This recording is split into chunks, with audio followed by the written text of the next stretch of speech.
I talked in detail about basic grammar forms. I will talk in a slightly lesser detail about intermediate ones, and I will talk with very little detail about advanced. And that might seem slightly counterproductive, because the higher you get, the more complicated they are, the more advanced they are. But well, bear with me. You're not going to hear many at all of advanced ones. So for intermediate, and I think that is actually that's all we got, right? That's all we got. We will consider them one by one. Descriptive phrases introduced by preterite, also sometimes known as past participles. There are beautiful pages created by famous Iranian masters. There are written statements written. There are many painted walls painted. So these painted by us, etc. Those are the phrases. Those are the past participles, right?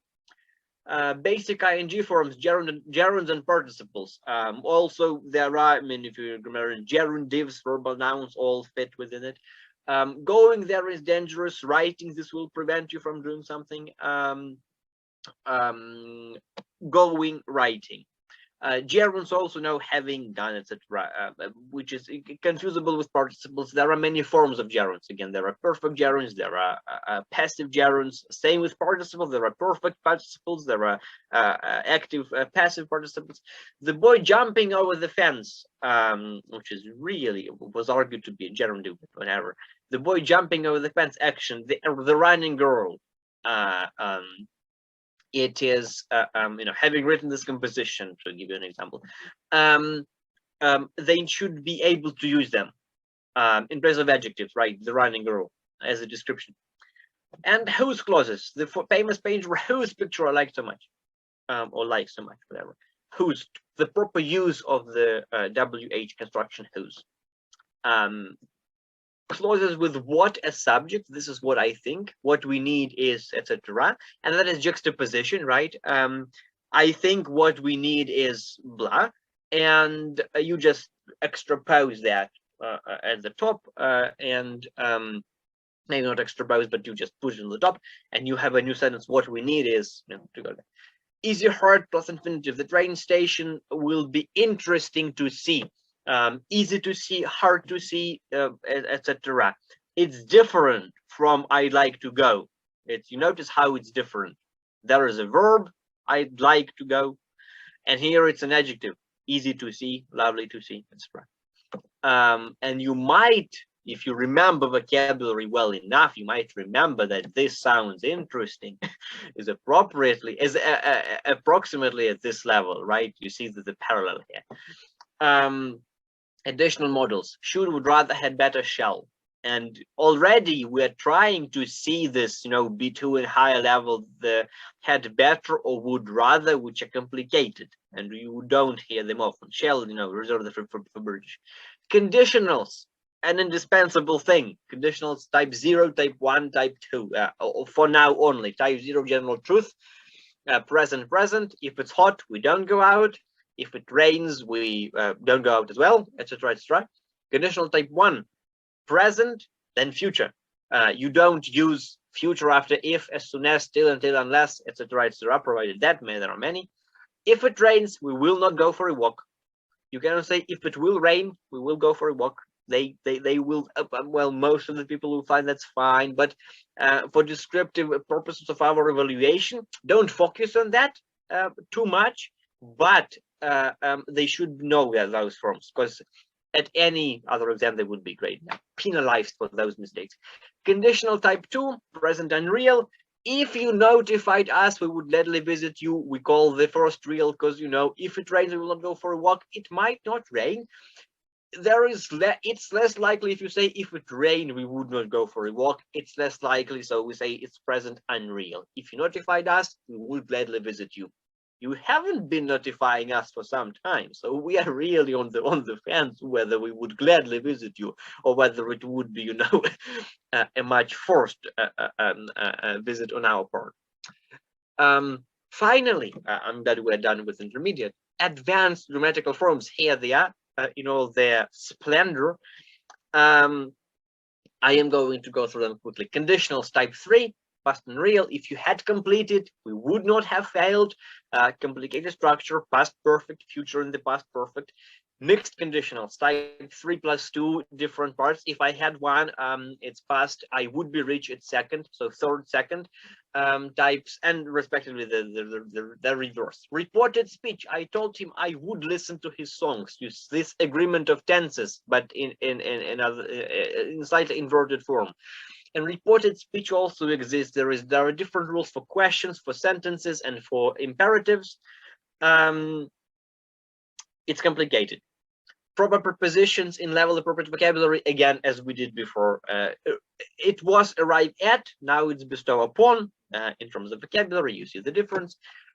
Perfect participles, both active and passive.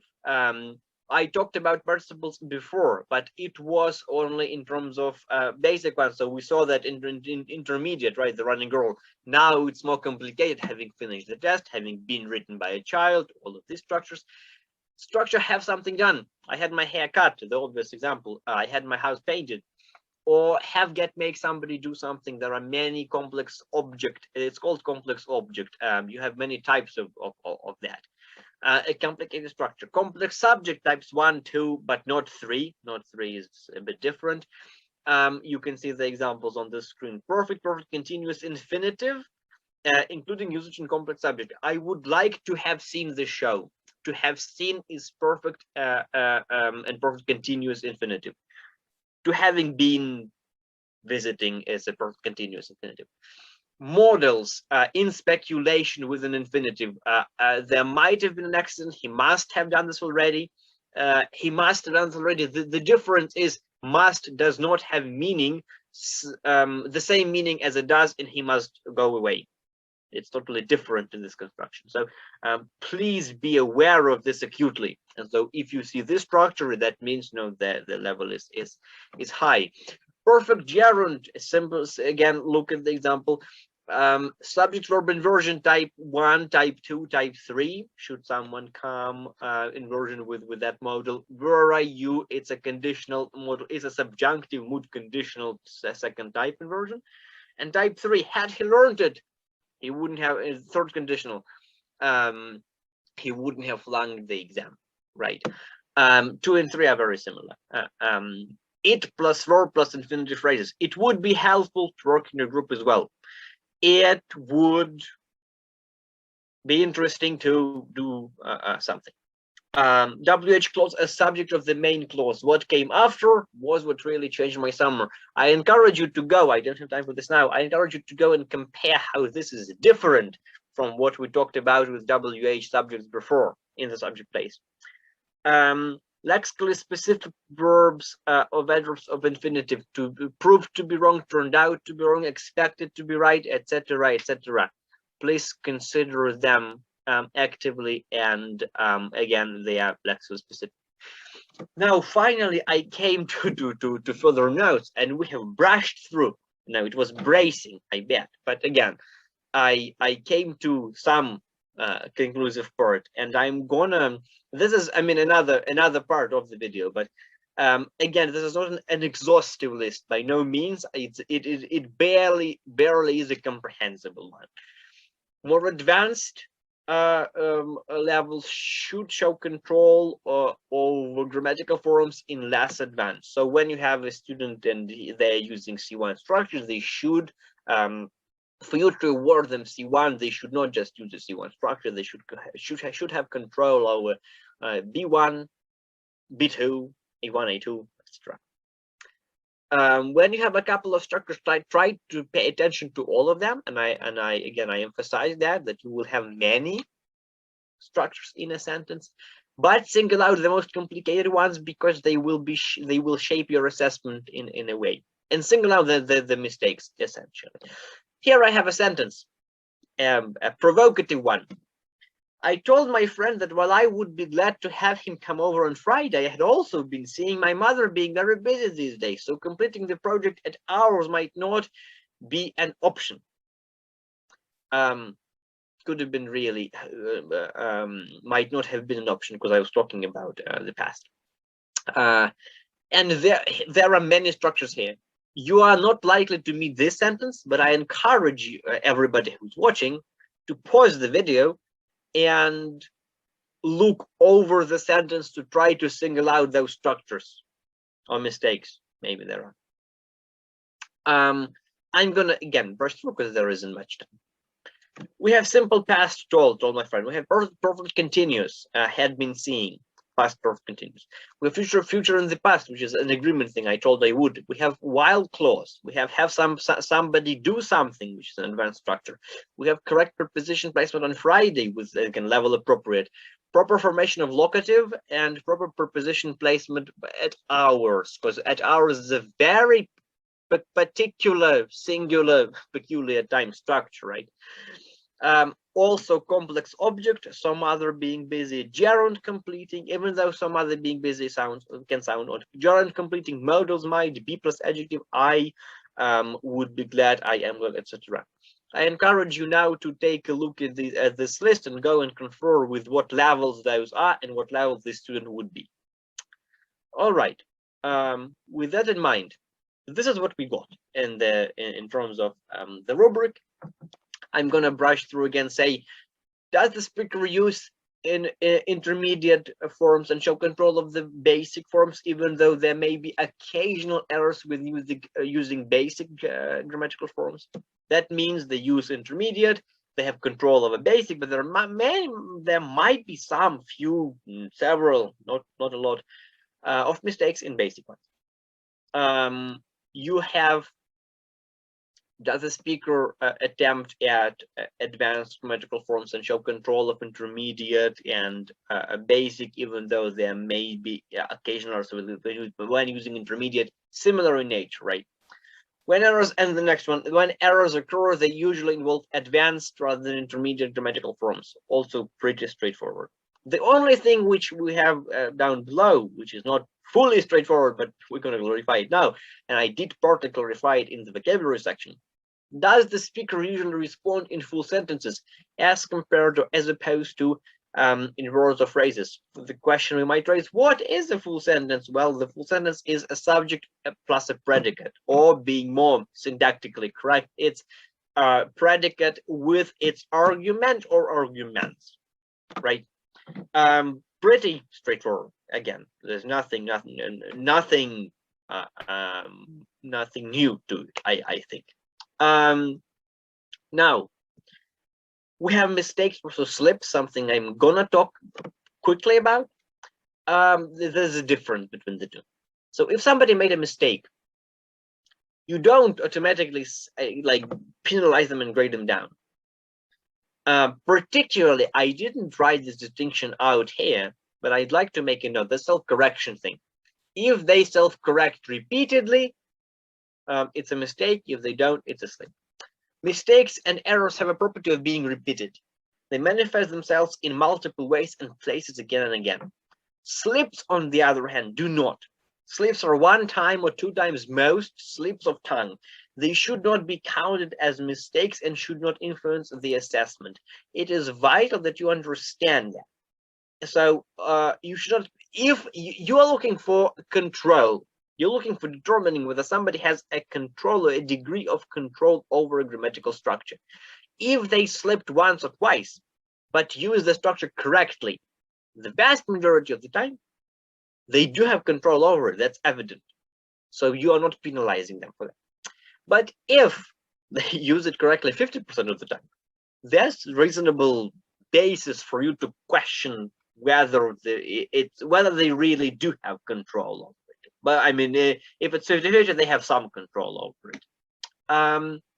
Do distinguish between the two. Self-correction, similar thing. If they slipped once or self-corrected once or twice or 3 or 4 times, right, etc., it's more or less fine depending on the case.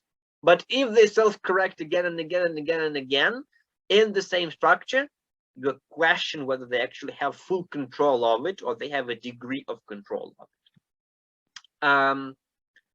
Now, moving a bit forward with that, here are some examples of mistakes. I'm going to be very brief. I arrived at the USA versus I arrived to the USA.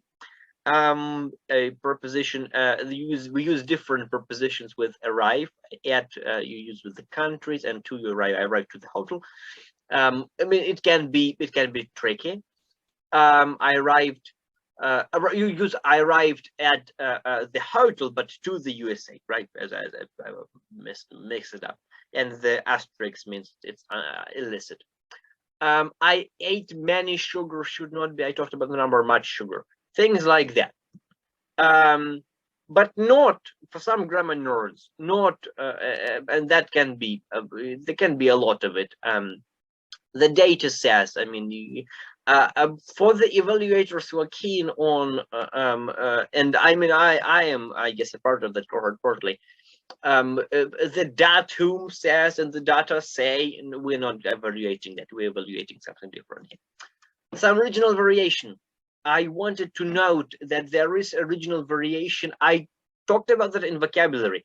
There is also similar thing in grammar, which is less manifested, but still exists and is a part of everybody's, you know, vocabulary and or grammar, sorry. While Heidi believes Ken's description of herself is okay in Arizona and California, I assume that's just not my data, Carney, Andrew Carney's data. We do not aim at Californians and Arizonans, so we assess by the common international Oxford Cambridge standards. So Heidi believes Ken's description of her, not of herself. It has to do with pretty complex issues in binding theory, which is a subpart of generative syntax. We're not going to go into that, but just mind that there might be a lot of variations. You need to stick to the official international standard. If you have a question over what that standard is and you have doubts, again, feel free to reach out, right? Some remarks, finally, some very hopefully brief remarks on the assessment and why it's standardized. It's very important that when you evaluate, and when everybody is evaluating, we aim at, you know, it's ENGin SSPA, and SS stands for standardized. That means it's impersonal, even though there is inherent subjectivity, and this inherent subjectivity stems from, you know, evaluators. It struck me that we never talked about that in any at length or in any way while explaining the rubric. So I decided I shall include that at the end of grammar section. When you're evaluating grammar, grammar should be the least a personal thing, you know, no subjectivity, or the least subjectivity you can include. Forget you're a human. No, I didn't say that. And I didn't say that. No. You need to be able to analyze, and that's why you are better than the machines in a way, because the machines cannot evaluate grammar in the way that humans can, because the machines cannot grasp the grammar in a way that human can.